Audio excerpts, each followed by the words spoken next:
চলে আসলাম আজকে কৃষ্ণনগর কোর্টে। তো আজকে এই কোর্টে আমার প্রসিডিং আছে, একটা কেস আছে যে কেসে আমি ডিফেন্ডেন্টের তরফ থেকে আছি এবং আমার ডিফেন্ডেন্ট কখনো অ্যাপিয়ারই করেনি, কিন্তু তার নামে ফলসলি কেউ রিপ্রেজেন্ট করছে কেসটাকে। তো সেই কেসটাই আজকে আমার দেখার জন্যই কৃষ্ণনগরে আসা।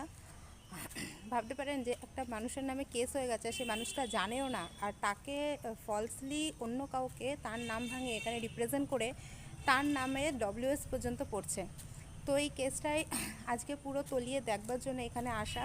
তো কৃষ্ণনগর কোর্টে এখানে নিয়ম আছে যে 10টার মধ্যে পুট আপ জমা দিতে লাগে, তা নাহলে কেস ভেরিফিকেশান সম্ভব হয় না। সেই কারণে এত তাড়াতাড়ি চলে আসা। এখনও কোর্ট প্রায় ক্লোজই রয়েছে, এখন ঘড়িতে প্রায় 9:30 মতন বাজে। তো আজকে এই কেসটার পুরো ফাইল বার করে, পুরো কেসটাকে রিড আপ করে, আমাদের রাইটিং যে পেপারগুলো নেওয়া আমাদের রাইটে আছে, সেই পেপারগুলো বার করে তারপর আমরা এখান থেকে বেরোবো। তো তোমাদের কাছে কৃষ্ণনগর কোর্টটারও কিছু ভিউ দিয়ে দেবো, আমার সাথে অ্যাটাচ থেকে। Thank you.